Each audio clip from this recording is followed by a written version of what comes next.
오전에 하나님 말씀은 예레미야 10장 10절부터 15절까지입니다. 제가 받들어 읽겠습니다. 그러나 주는 참 하나님이시며 그는 살아계신 하나님이요 영원한 왕이시라. 그의 진노하심에 땅이 떨며 민족들이 그의 분노를 감당할 수 없게 되리라 말씀하죠. 성경의 주님만이 참 하나님이다. 하나님 자신 있게 이렇게 도전하시는 거죠. 너희는 그들에게 이렇게 말할지니 하늘과 땅을 짓지 아니한 신들은 땅과 이 하늘들 아래로부터 망하리라 하라. 그가 그의 능력으로 땅을 지으셨고 그의 지혜로 세상을 세우셨으며 그의 명철로 하늘들을 펴셔도다. 그가 그의 음성을 내시니 하늘들에 많은 물들이 생기고 또 그가 땅 끝들로부터 수증기를 올라오게 하시며 비와 함께 번개를 만드시고 그의 보고들로부터 바람을 끌어내시도다. 모든 사람이 자기 지식에 우둔하고 모든 주물장이가 새긴 형상으로 수치를 당하나니 이는 그의 부어 만든 형상은 거짓되고 그것들 속에는 호흡이 없음이라. 그것들은 헛된 것이요 잘못 만들어진 것들이라. 그들의 감찰의 때에 그들이 멸망하리라 말씀하고 있는 거죠. 하나님 외에 다른 신들을 신봉하는 종교들 있죠. 그 종교들의 특징은 형상들을 만들어서 거기다 맨날 비나이다 그러잖아요. 살아계신 유일한 분은 하나님이시다. 그 다른 신들과 소위 형상들 다 멸망할 것이라고 성경은 예고해놨다 이거죠. 둘 중에 하나죠. 하나님이 참된 진리를 말씀하셨든지 아니면 거짓말 하셨든지. 인간은 어떤 걸 선택하냐 달린 거예요. 이 자리에 계신 여러분은 우리 하나님이 참되신 분이고 진리를 말씀하셨음을 믿는 분들이라고. 그렇죠? 그래서 오늘 설교의 제목은 누가 참 하나님인가 이거예요. 하나님은 도전하셨는데 다른 신들은 이 도전에 응할 수 있는가 이거예요.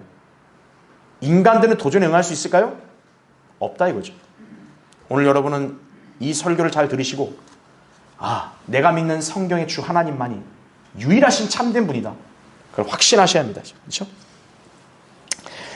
올여름 혹독한 폭염이 연일 계속되고 있어 지구촌이 몸살을 앓고 있습니다. 2025년 유럽은 초여름부터 기록적인 폭염이 시작이 되었죠. 스페인, 포르투갈, 프랑스, 이탈리아, 그리스 등 이 서유럽의 대부분의 나라들은 모두 40도 이상을 지금 찍고 있습니다. 포르투갈 모라에서는요 46.6도까지 올랐다고 그렇게 발표했어요. 또한 남아시아 지역은 이미 봄부터 극심한 폭염이 시작이 되었습니다. 인도의 라자스탄 지역은요 4월부터 48도에 달하는 고온 현상이 일어났고요.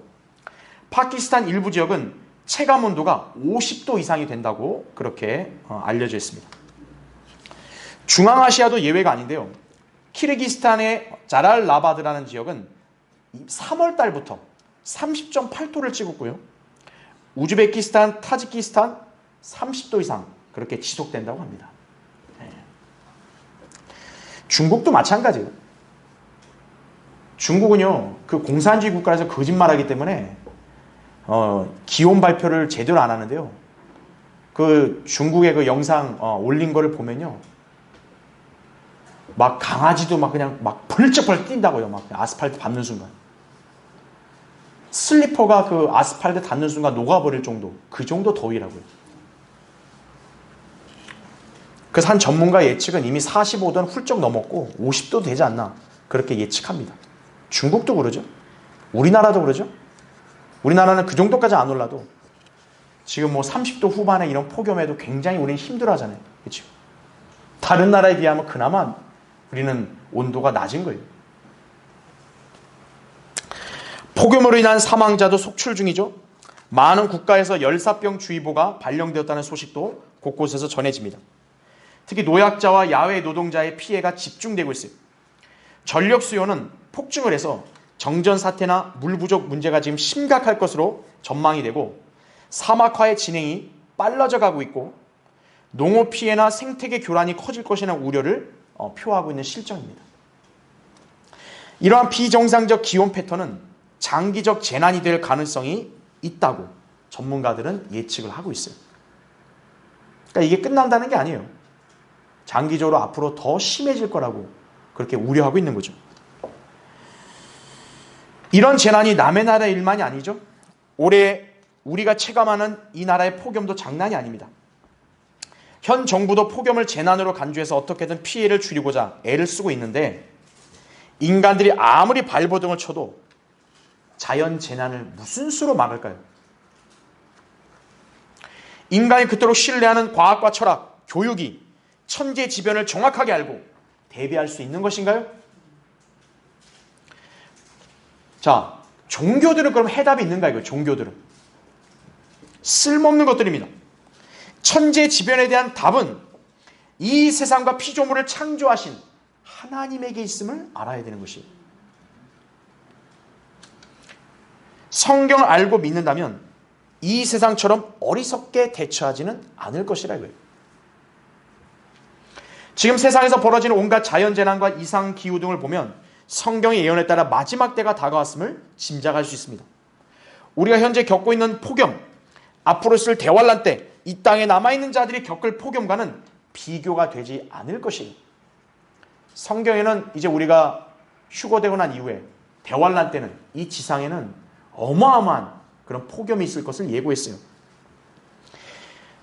제가 한 구절을 읽어드리면, 내가 들으니 제단에서 다른 소리가 나서 말하기를, 그러하나이다 전능하신 주 하나님, 주의 심판들은 참되시며 의로우시니이다라고 하더라.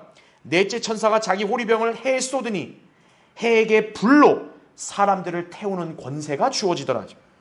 그리하여 큰 열기로 사람들을 태우니 그들이 이러한 재앙의 권세를 가진 하나님의 이름을 모독하더라. 그들이 회개하지 아니하고 그분께 영광을 돌리지 아니하리라. 요한계시록 16장 7절부터 9절의 말씀입니다. 그러니까 인간은 구제불능입니다. 이 정도까지 당했으면 하나님을 찾고 회개할 만한데 그래도 안 찾고 하나님을 모독한다는 거예요. 결국 구원받지 않은 죄인들은 하나님의 진노를 계속 쌓고 있는 것뿐이에요. 그러나 성경대로 믿는 그리스도인은 이 모든 자연의 창조 세계를 관장하시는 주 하나님을 믿고 경외하기 때문에 우리는 그 어떤 상황에서도 불평하거나 염려하지 않습니다. 하나님께서는 자연재난 가운데서도 그분을 신뢰하는 자녀들을 지켜주시고 보호해 주시기 때문에 그런 거예요. 이사야 49장 10절에 이 말씀이 있습니다. 그들은 굶주리거나 목마르지 아니할 것이요 더위와 햇볕이 그들을 상하게 하지 못하리라. 이는 그들에게 자비를 베푸니가 그들을 인도하리니 샘솟는 물가에까지 안내할 것임이라 말씀하는 거예요. 물론 이 말씀은 교리적으로 대환란 때 유대인들에게 해당이 돼요. 그러나 영적으로도 하나님께서는 자녀들을 지키신다고 하는 교훈을 우리는 배울 수 있는 것이, 더위와 햇볕? 하나님께서 마음만 잡수시면 자녀들 보호하는데 아무 문제 안 되는 거예요. 하나님을 대적하는 죄인들에게는 그게 재앙으로 내리겠지만 하나님을 신뢰하는 자녀들은 그 재앙이 그들에게 임하지 못하도록 철저하게 보호하시는 분이에요. 오늘 본문은 이 세상에서 오직 성경의 주 하나님만이 참되시고 그분을 믿고 신뢰야만 살 수 있음을 천명하고 있습니다.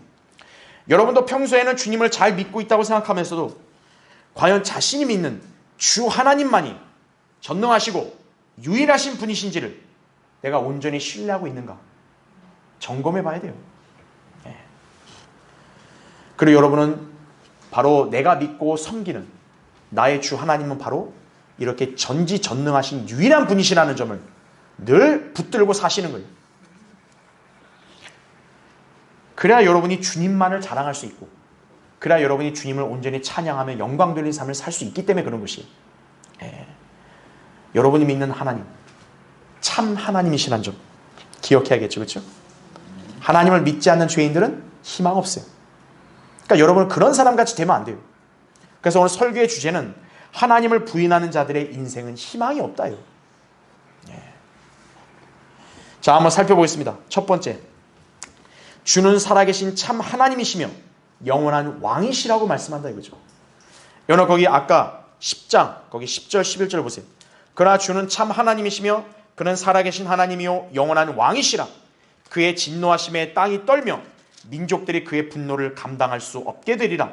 너희는 그들에게 이렇게 말할지니 하늘과 땅을 짓지 아니한 신들은 땅과 이 하늘들을 아래로부터 망하리라 하라. 이렇게 나오죠. 수많은 종교들이 나름대로 자신들만의 신들을 신봉하면서 그들을 하나님처럼 간주하고 있어요. 사실 인간의 본성에는요, 하나님을 알만한 것이 있어요. 그래서 인간은 하나님을 믿어야 된다는 의식은 있는 거예요. 그런데 문제가 뭐냐? 그게 성경의 하나님이라는 점을 안 믿는다는 거예요. 인간은 창조주를 찾고자 하는 그런 본성이 있어요. 사람이 위기에 처하고요, 막막하면요, 소위 절대자라는 걸 찾는 거예요. 근데 문제는 그게 성경의 하나님이라는 점을 인정 안 하려고 하는 거예요. 다른 종교의 신들로 착각을 해버린다 이거죠. 심지어는 생명도 없는 그런 우상들을 갖다가 막 그거에다 빌면은 그 우상이 마치 들어줄 것처럼 착각을 한다 이거죠. 그게 로마서 1장 19절부터 25절에 하나님께서 그 이방인들의 가증한 죄를 바로 지적하시는 그런 내용이라는 거예요. 성경의 진리를 모르면요, 인간은 하나님을 자기 상상으로 만들어내는 겁니다. 그렇게 우상이 나온 거예요. 그러나 성경은 단호하게 하나님은 오직 여호와 한 분뿐이심을 증거하고 있다는 얘기죠. 주는 참 하나님이시며 얘기하죠. 왜 하필 참이라는 단어를 넣었을까요? 하나님으로 행사하는 거짓 신도 있기 때문에 그런 거예요. 그 하나님이 그냥 나는 하나님이야 이렇게 하는 게 아니라 참 하나님이다 이렇게 선언하신 거예요. 주님은 지금도 살아계시고 영원토록 살아계십니다. 반면에 이 세상 종교의 신들은요, 또 창시자들 어디 있나요? 그들은 모두 허상이거나 아니면 벌써 죽어서 한 줌의 흙으로 다 돌아가 버렸다 이거죠. 그들 중에 어느 누가 인간의 부르짖음에 반응할 수 있냐 이거예요. 인생의 문제를 누가 해결할 수 있냐 이거예요. 자연재난, 특히나 폭염, 또 태풍, 지진, 산불, 산사태, 기아, 전쟁 해결할 수 있나요? 잘나신 인간들은 과학이나 교육을 갖고 이걸 해결했나요? 유행이 해결했습니까? 세상 종교의 어떤 책들과 지도자들 중에 단 한 명도 내가 그걸 해결하겠노라 이렇게 선언한 사람이 없어요. 다 쓸모없다 이거죠. 인간의 구원과 생의 보장은 오직 살아계신 주 하나님께만 있는 것이에요. 자, 한번 앞에 찾아보죠. 이사야 45장 잠깐 보세요. 20절부터 22절 보겠습니다. 민족들에서 도피한 너희는 스스로 모여서 오라. 함께 다가오라. 그들은 지식이 없어서 자기들의 새긴 형상에 나무를 세우고 구원하지도 못하는 신에게 기도하는도다. 이렇게 나오죠. 미신, 토속신앙 믿는 사람들 다 이러잖아요. 그렇죠? 그냥 아무데나 비는 거예요. 일단 빌고 보자 이거예요. 빌고 보자. 근데 보세요. 너희는 고하여 그들을 가까이 데려오라. 그들로 서로 상의하게 하라. 옛날부터 이것을 선포한 자가 누구냐? 그때부터 그것을 말한 자가 누구냐? 나 주가 아니냐? 나 외에 다른 하나님이 없나니 공의로운 하나님 곧 구주가 나 외에는 없느니라. 땅끝들에 있는 모든 자들아 나를 쳐다보고 구원을 받으라. 이는 내가 하나님이요 다른 이가 없음이니라 이거죠. 신기하잖아요. 다른 종교는 서로를 인정해요. 아, 여기도 괜찮고 여기도 괜찮고. 근데 성경의 하나님은 인정을 안 해요. 내가 하나님이고 다른 이는 없다 이거예요. 야, 이렇게까지 배타적인가? 둘 중에 하나입니다. 하나님이 거짓말하시든 아니면 하나님이 정말로 진실을 말하시든 둘 중에 하나죠. 예. 상대적 진리 이런 거 없습니다. 하나님은 딱 절대적이에요. 내가 하나님이고 다른 이는 없다. 그럼 그거 잘못됐음을 입증하면 되는 거예요. 누구도 입증을 못한다 이거죠. 그 하나님이 뭐라 그래요?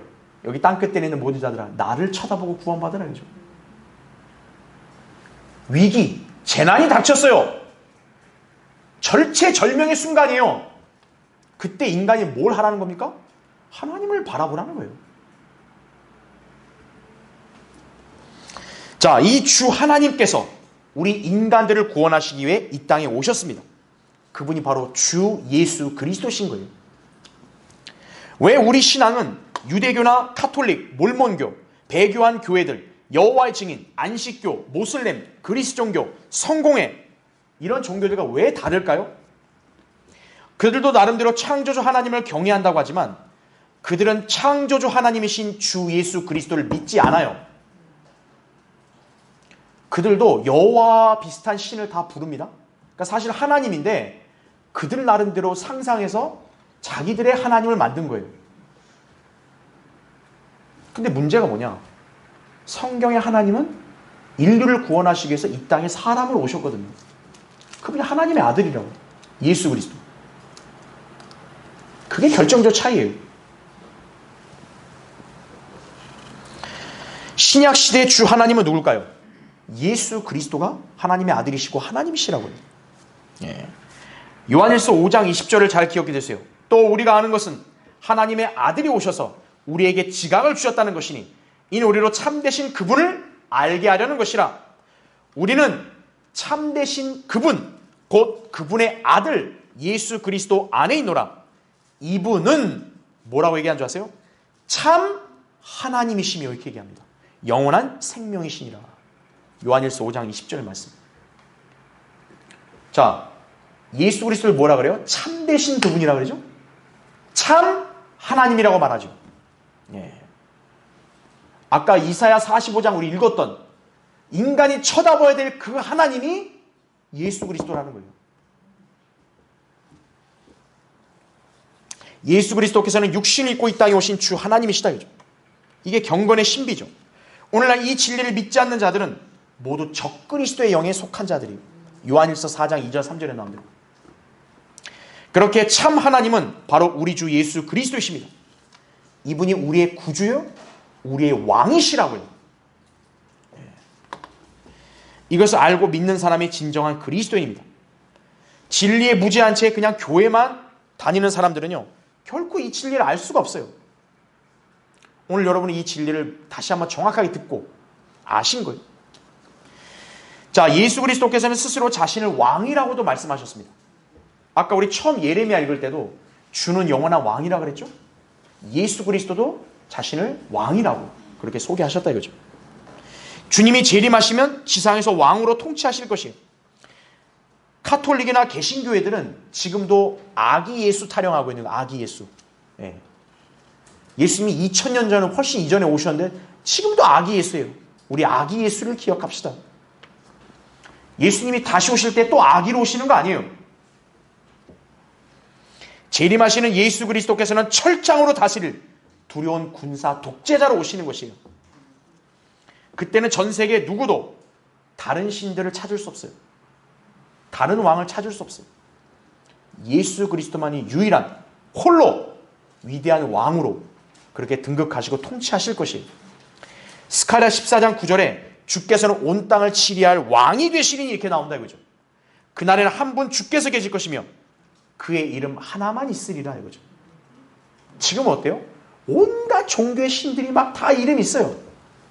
심지어는 막 그 이단 사이비들 사기꾼들이 자기들이 예수라고 막 그렇게 사기치고 다니는 얼마나 많은 이름들이 있습니까? 그러나 주님이 다시 오시게 되면 그날에는 오직 한 분의 이름만 있을 거라 그죠. 예수 그리스도 그분만 있을 거예요. 예수 그리스도의 재림 때는 맹렬한 진노가 나타나 온 땅과 하늘이 진동할 것이라고 학계 2장 6절에 말씀하죠. 예수 그리스도를 믿지 않은 자들은 어떻게 될까요? 모두 살육당하게 될 것이에요. 이사야 34장 2절에는 주의 진노가 모든 민족에 임하고 그의 분노가 그들의 모든 군대 위에 임하리니 그가 그들을 완전히 멸하시며 그가 그들을 살육되도록 넘겨주셨습니다 말하는 거죠. 예수 그리스도가 재림하시면요 바로 적그리스도와 그의 군대 예수 그리스도를 믿지 않은 모든 타 종교에 있는 그런 사람들 다 진멸당하는 것이. 스파냐 3장 8절에도 주가 말하노라. 그러므로 너희는 내가 일어나서 먹이로 삼는 날까지 나를 기다리라. 이는 내 결심이 민족들을 모으는 것이니 내가 왕국들을 모아서 그들 위해 내 분노 곧 나의 모든 경노를 쏟으리라. 이는 온 땅이 내 질투의 불로 삼켜질 것임이라 말씀하는 거예요. 이때 그들을 구해낼 어떤 신이 있을까요? 불교도가 아이고 부처님이요 살려주세요. 그러면 살아나나요? 공자님 나 좀 구해주세요. 살려나나요? 이슬람의 마호메트 알라한테 빌면 살려날까요? 아무도 없어요. 구원하시는 분 오직 누구예요? 하나님 한 분뿐이세요. 그러니까 인간에게 하나님을 쳐다보라 그러는 거예요. 여러분은 예수 그리스도께서 우리 구주이시고 왕이시라는 사실을 확고하게 믿으십니까? 여러분은 그럼 무엇보다 가장 안전하고 옳은 길로 들어선 거예요. 우리는 살아계신 주님의 진노가 아니라 우리는 구원을 받은 성도이기 때문에 그래요. 우리는 주님께로부터 멸망을 당할 심판이 아니라 우리는 그분과 함께 영원히 살 거라는 보장을 받은 사람들이에요. 또 이 가운데서는 신실하게 주님을 믿고 섬김으로 인해서 그분께로부터 보상을 받게 될 것이에요. 장차 그분과 함께 통치한다 이거죠. 이게 여러분의 소망이 돼야 되는 거예요. 이 땅에 여러분 살아갈 때 유일한 소망은 바로 이걸 소망으로 삼고 사는 것이에요. 자, 하나님을 부인하는 자들의 인생은 희망이 없다. 두 번째로 온 우주 만물과 기상현상은 주 하나님의 능력으로 운영되는 것이에요. 여러분 예레미야 10장 12절 13절 보세요. 그가 그의 능력으로 땅을 지으셨고 그의 지혜로 세상을 세우셨으며 그의 명철로 하늘들을 펴셨도다. 그가 그의 음성을 내시니 하늘들에 많은 물들이 생기고 또 그가 땅끝들로부터 수증기를 올라오게 하시며 비와 함께 번개를 만드시고 그의 보고들로부터 바람을 끌어내신도다. 이렇게 나오죠. 과학을 빙자한 진화론, 하늘과 땅, 인간의 기원을 명쾌하게 설명할 수 없습니다. 과학은 늘 논리적이고 입증 가능한 사실만을 강조하는데요. 그럼 묻고 싶습니다. 진화론은 그럼 과학적인 진리인가요? 원숭이가 어떠하다가 인간으로 진화됐다. 이게 과학적인가요? 그럼 지금 원숭이들은 왜 인간으로 진화를 안 하죠? 그걸 우연이라는 논리로 설명하는 거예요. 우연히 어떻게 해서 원숭이가 생기고 인간이 됐다 이거예요. 여러분 그게 과학적인가요? 진화론은 과학이 아닙니다. 진화론은 종교예요. 오늘 여러분은 새로운 관점을 가지셔야 돼요. 진화론은 과학이 아니에요. 세상 학교들은 그걸 과학으로 가르치는데 종교입니다. 진화론은. 왜죠? 허무맹랑한 우연을 믿도록 강요하니까요. 건전한 지성인이라면 양심에 따라 그런 증거도 없는 이론을 믿을 턱이 없어요. 그냥 하나님을 믿기 싫어하는 죄인들이 진화론을 사실처럼 가장하는 거죠. 오늘 본문은 온 땅과 하늘들이 주 하나님의 능력과 지혜에서 기인되었다고 말씀합니다. 우리 주님께서는 인간의 지성을 초월하시는 위대한 설계자예요. 여러분 주님께서 만드신 하늘과 땅, 이 자연의 경이로운 현상을 보십시오. 인간이 공감하는 우연으로 되나요? 아침에 해가 우연에 뜨고 여기 비가 내리는 건 우연히 내리고 여기가 폭염이 있는 건 우연히 폭염이 있고 그걸로 설명이 될까요? 자, 시편 104편 24절에 이런 말씀이 있어요. 오 주여, 주께서 하시는 일들이 얼마나 다양한지요. 주께서 그들 모두를 지혜로 지으셨으니 땅이 주의 풍요로 가득 찼나이다 말씀하는 거예요. 그래서 창조주가 설계했다고 할 수밖에 없는 거예요. 성경에 하나님께서는 하늘들을 창조하시고 펼치셨다 말씀한다 이거죠. 여러분 지금 하늘과 땅 어떻게 이게 나온 거죠? 이것도 진화론은 우연히 나왔다는 거예요. 여러분 모든 여러분 인생의 일들을 다 우연에다 갖다 맞출 수 있나요? 아니잖아요. 모든 일에는 시작이 있고 원인이 있고 그 원인으로 결과가 일어나는 거 아니겠어요? 이 하늘과 땅의 기원을 성경에서 밝히고 있잖아요. 그렇죠? 그리고 하나님께서는 땅을 펴신 다음에 소산을 내시고 백성들에게 호흡을 주시고 영을 주시는 분이라고 이사야 42장 5절에 말씀하고 있다 이거죠. 바로 이 주 하나님만이 참된 분이라는 증거죠. 하나님께서는 온 자연세계를 인간들이 누리고 살 수 있도록 해와 달과 동식물들을 지으셨고 모든 것들이 그분의 섭리하에 일목요연하게 운행되고 있습니다. 계절은 어떻게 됐을까요? 하나님이 계절을 나눴다고 창세기 8장 22절의 말씀입니다. 날씨가 변화가 일어나잖아요. 그렇죠? 햇빛, 구름, 비, 눈 이거를 만드셨다고 성경이 말씀한다고요. 그래서 적절한 시기에 이 기상현상이 일어나죠. 원래는 그렇죠? 무더운 여름철에 반가운 건 뭡니까? 바람과 비 소식이죠. 여러분 이 폭염에 지금 찌들고 있는데 제일 이렇게 기다리고 있는 게 뭡니까? 시원한 장대비 아니겠어요? 반대로 폭우나 폭설이 내린 지역은 어떨까요? 그 지역에 사는 사람도 아이고 비나 눈 좀 실컷 내려주세요 이럴까요? 아니죠. 이 사람들에게는 해가 뜨는 맑은 날씨를 원할 거예요. 근데 이게 조화를 이루잖아요.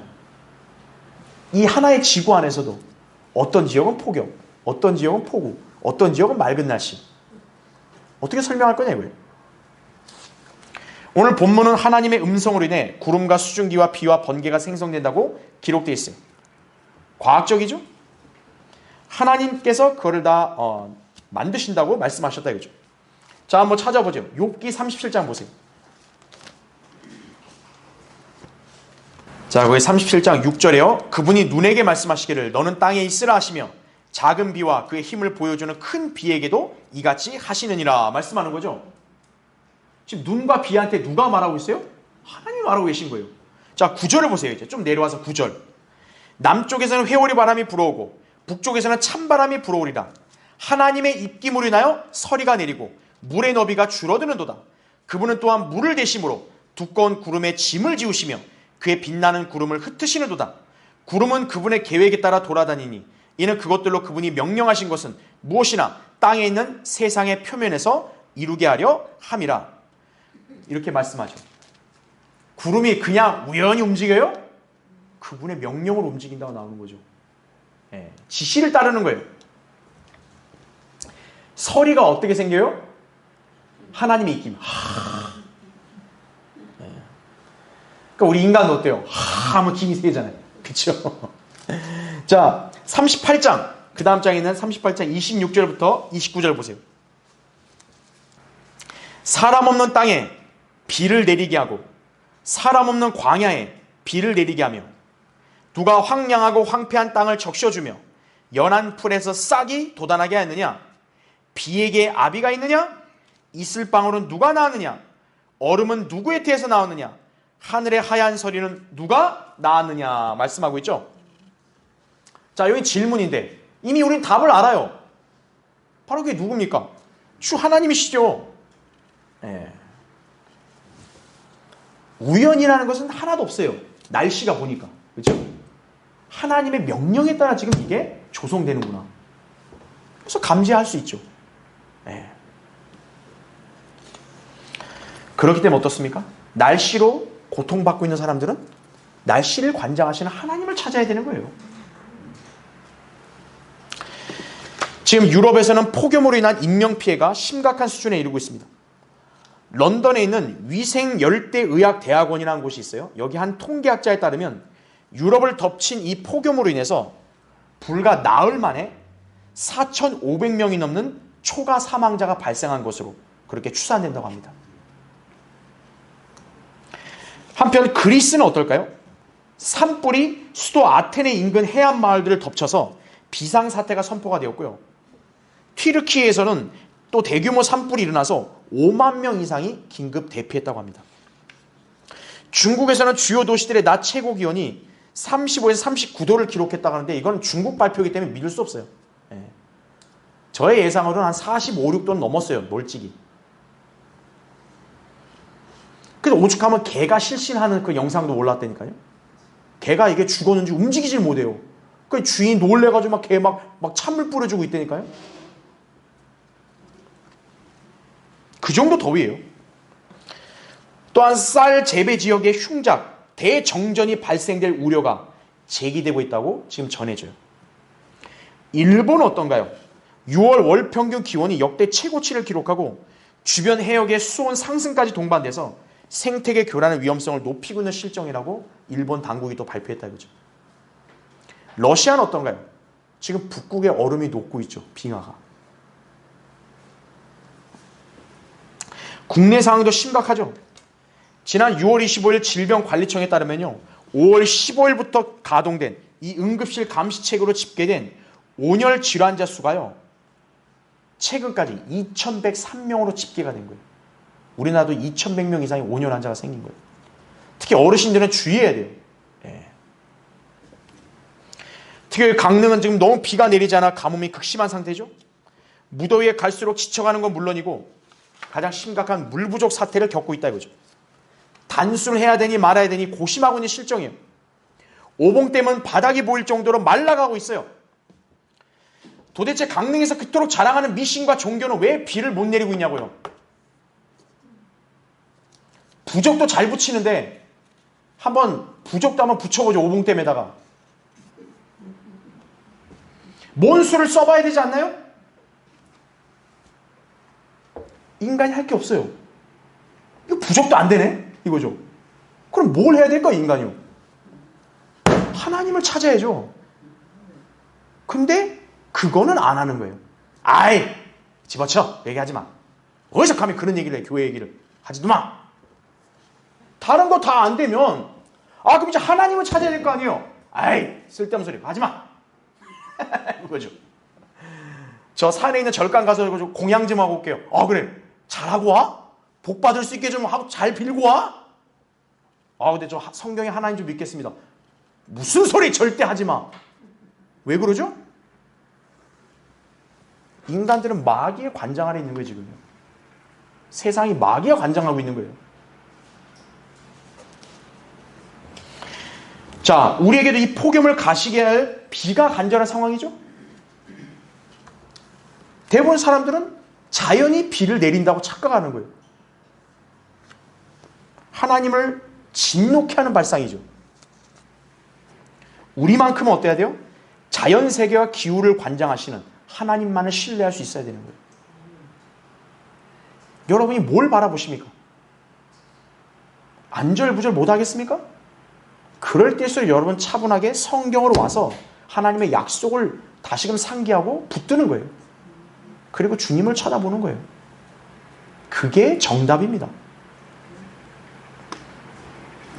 폭염이 극심해도 하나님은 자신의 자녀들을 그 가운데 지키실 수 있는 분이에요. 우리가 며칠간 지속되는 이 폭염으로 괴로울 때 주님은 그 폭염을 단번에 가실 수 있는 시원한 장대비도 단번에 내릴 수 있는 분도 하나님이세요. 그분께 기도해야죠. 근데 그 기도할 특권을 여러분에게 주신 거예요. 자녀들이니까. 여러분 그 특권을 활용 안 하십니까? 하나님을 부인하는 자들에게는 소망이 없으니까 절망밖에 없는 거예요. 맨날 걱정, 근심밖에 없는 거예요. 여러분이 하나님을 제대로 믿고 있는지 아니면 하나님을 믿는 체하고만 있는 건지 여러분 자신이 잘 아실 겁니다. 하나님을 신뢰하는 사람은 걱정이 없는 거예요. 약속을 주님을 바라보고 말씀드리면 되는 거예요. 그렇죠? 자, 하나님을 부인하는 자들에게는 인생의 희망이 없다. 세 번째, 헛된 우상을 신뢰하는 자들은 모두 멸망할 것이에요. 예레미야 10장 여기 14절 15절 모든 사람이 자기 지식에 우둔하고 모든 주물장이가 새긴 형상으로 수치를 당하나니 이는 그의 부어 만든 형상은 거짓되고 그것들 속에는 호흡이 없습니다. 그것들은 헛된 것이요 잘못 만들어진 것들이라 그들의 감찰할 때 그들이 멸망하리라 말씀하는 거죠. 우상은 무엇일까요? 본문에 있는 대로 인간이 만든 형상이에요. 그런데 사람들은 우상들에게 절하거나 빌면 마치 기적 같은 일이 벌어질 거라고 내심 기대하기도 합니다. 자신을 무교라고 주장하는 무신론자들도 우연이라고 간주하기에는 너무도 말도 안 되는 미신을 믿기도 해요. 여러분, 우리가 뭐 복음 전하거나 또 기독교 신앙 얘기할 때, 저는 종교 없습니다. 저는 무교입니다. 나름대로 되게 합리적인 것처럼 얘기하잖아요. 무교라는 게 뭔지 아세요? 그 사람은 나 자신을 믿는다는 거예요. 그러니까 그 사람에게는 신이 없는 게 아니라 자기 자신이 신이에요. 그러니까 무교신자라고 그 사람이 머리 좋은 거 아니에요. 무교신자가 제일 어리석은 사람이에요, 사실.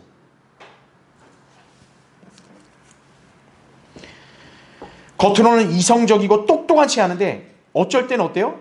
재수, 운에 기대는 거예요. 재수가 좋아야 되는데. 나 운이 좋았다고. 운이 나빴다고. 그런 사람들은 다 위선자에 불과해요. 인간은 무엇인가를 믿고 의지하는 경향이 있어요. 그렇죠? 인간은 무엇인가 의지하려고 하는 게 있는 거예요.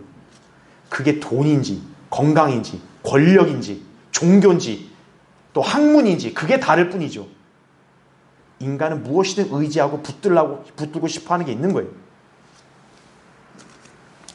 성경은 우상이 아무것도 아니고 오직 하나님 한 분만 계신다고 말씀하고 있어요. 왜냐하면 모든 우상들은 다 인간에게서 만들어진 작품에 불과하기 때문입니다. 형상 자체가 그럴듯하게 보여요. 눈도 있고 코도 있고 입도 있네, 귀도 있네. 인간은 똑같이 만들죠. 그런데 정작 생명이 없어요. 그것들 안에는 지성과 감정과 의지를 느낄 수 있는 혼이 없어요. 생명을 지닌 혼을 만들 수 있는 분은 하나님밖에 없으시기 때문에 그런 거예요. 창세기 2장 7절에 하나님께서 인간을 그렇게 지으셨을 때 살아있는 혼이 되었다고 말씀하죠. 우상들에게 절하고 비는 행위를 하는 사람들은 가장 비이성적이고 어리석다는 점을 알아야 돼요. 시편 135편 15절부터 18절 이렇게 나옵니다. 이방의 우상들은 은과 금이며 사람의 수곡물이라. 그것들은 입이 있어도 말하지 못하며 눈이 있어도 보지 못하고 귀가 있어도 듣지 못하며 그들의 입에는 아무런 호흡도 없도다. 그것들을 만드는 자들은 그것들과 같으며 그것들을 신뢰하는 모든 자들도 그러하도다 말씀하는 거예요. 불상 앞에 갔어요. 이거 도와주십시오. 그럼 대답을 해야 될 거 아니에요. 도와주네 마네. 답이 없어요. 내 얘기 듣고 계신 거예요? 답이 없어요. 답을 해줘야 될 거 아니에요. 살아있으면. 성경의 하나님 외에 다른 신들은 인간들의 수준과 운명을 넘어설 수가 없어요. 인간들이 만들었으니까요. 인간 사회에서는 신들의 형상을 사고 파는 우스꽝스러운 행위들이 존재한다고요. 우상 숭배하는 가정들 보세요. 신주 딴지들 모셔놓고 있다고요. 조그마한 불상들 여러분 직간접적으로 보셨을 거예요. 그거 얼마일까요? 얼마면 살 수 있을까요? 여러분 불상집 가서 한번 저 불상 요만한 거 얼마예요? 물어보면 뭐 몇만 원, 몇십만 원 하겠죠.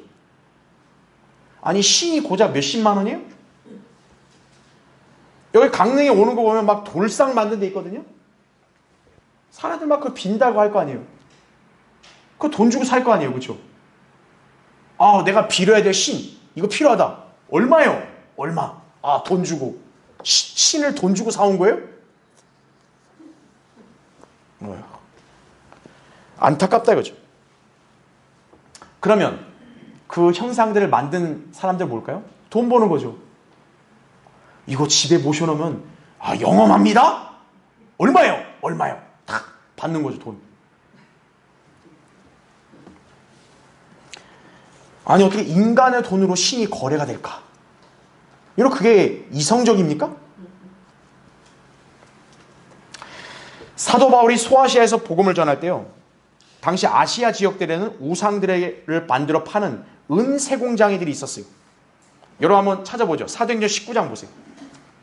여러분 왜 형상이라는 게 이게 별 볼일 없는 건지 그 형상을 만든 사람의 의도와 생각을 보면 알아요. 성경은요 그것도 아주 생생하게 묘사해놨어요. 사도행전 19장 보세요.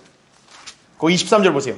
그 무렵 그 도로 인하여 적지 않은 소요가 있었으니 이는 데메트리오라는 어떤 은세공장이가 다이아나를 위한 은감시를 만들어서 장인들에게 적지 않은 수익을 얻게 했는데, 그가 같은 업에 종사하는 공원들을 불러 모아놓고 말하기를, 여러분도 알거니와 우리가 이 업으로 인하여 재산을 얻었는데, 그대들이 보고 들은 바와 같이 이 바울이 에베소뿐만 아니라 아시아 온 지역에서 손으로 만든 것은 신들이 아니라고 많은 사람을 설득하여 돌아서게 하였으므로 우리의 이 업이 수치스럽게 될 위험에 처했을 뿐만 아니라 위대한 여신 다이아나의 신전도 멸시받을 것이며, 따라서 온 아시아와 세상이 숭앙하는 그녀의 위엄 또한 소멸될까 하노라고 하였습니다.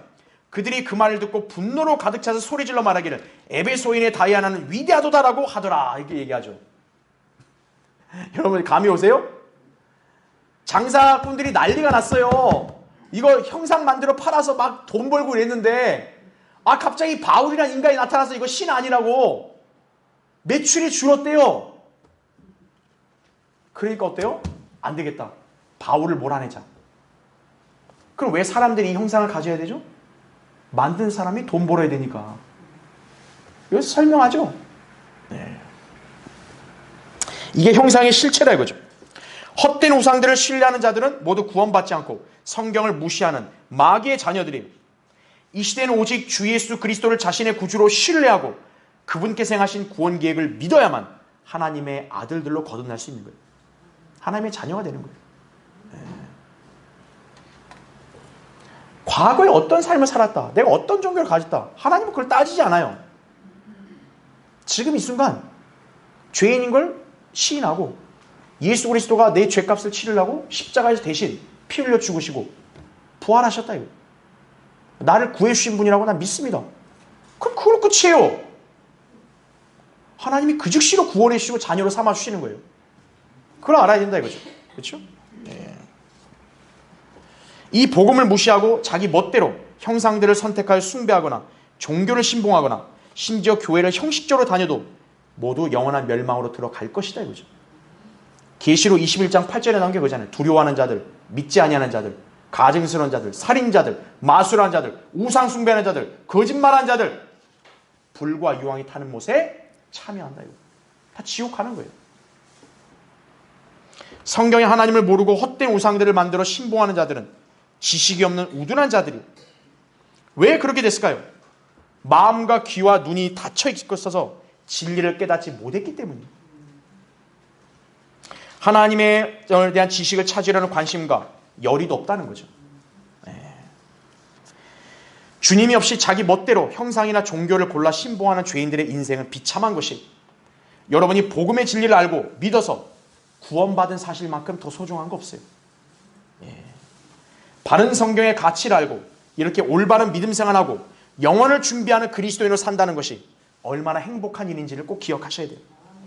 성경대로 주님을 온전히 믿고 섬기지 않는다, 그 사람은 하나님을 그냥 일반 종교인들이 믿듯이 신봉하는 것 같은 거예요. 여러분은 종교인처럼 하나님을 믿으려 하지 마세요. 아무 짤 쓸모 없어요. 성경대로 믿으시면 되는 거예요. 네. 진리를 알았다 이거예요.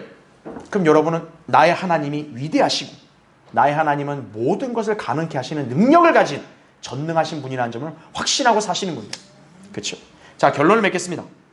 이 세상은 크게 두 부류의 사람들로 나뉠 수 있어요.